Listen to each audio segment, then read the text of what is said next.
से जैसे दिन हफ्तों में बदलते गए, समाज और परिवार का दबाव विक्रम और अदिति दोनों पर भारी पड़ने लगा। मेरे परिवार ने मेरे लिए एक उपयुक्त दुल्हन की तलाश तेज कर दी है। घर पर अदिति की स्थिति ज्यादा तनावपूर्ण होती जा रही थी। बेटा, अपनी बहन के भविष्य के बारे में सोचो। अदिति को लगा कि उसका इरादा थोड़ा और कमजोर हो गया है। ऐसा लग रहा था कि उनके आसपास का समाज भी यही बात कह रहा है।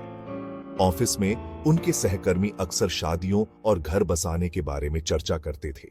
तुम दोनों कब घर बसाने की योजना बना रहे हो? यह नहीं जानते कि उनके मासूम सवालों से कितनी पीड़ा होती है।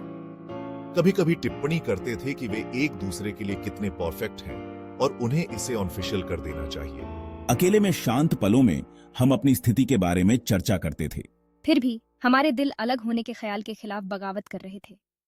निजी खुशी और पारिवारिक दायित्व के बीच संघर्ष ने हमारी आत्मा को चीर डाला। उन्हें एहसास हुआ कि एक मुश्किल फैसला लेना है, एक ऐसा फैसला जो उनके जीवन का रुख हमेशा के लिए बदल देगा। विक्रम और अदिति ने जितनी उम्मीद की थी, उससे कहीं जल्दी ही फैसला लेने का दिन आ गया। रविवार की दोपहर का समय था जब विक्रम को उसके पिता का फोन आया। हमने रिया के साथ तुम्हारी सगाई तय कर दी है। अगले महीने समारोह होगा।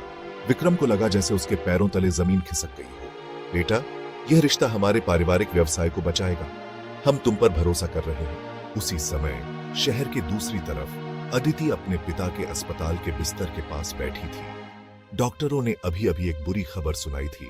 उसके पिता को तुरंत और महंगी सर्जरी की जरूरत थी। बेटा, अब हमारे पास कोई चारा नहीं है। मिस्टर शर्मा के बेटे ने सर्जरी का खर्च उठाने के लिए हामी भर दी है। अगर तुम शादी के लिए मान जाओ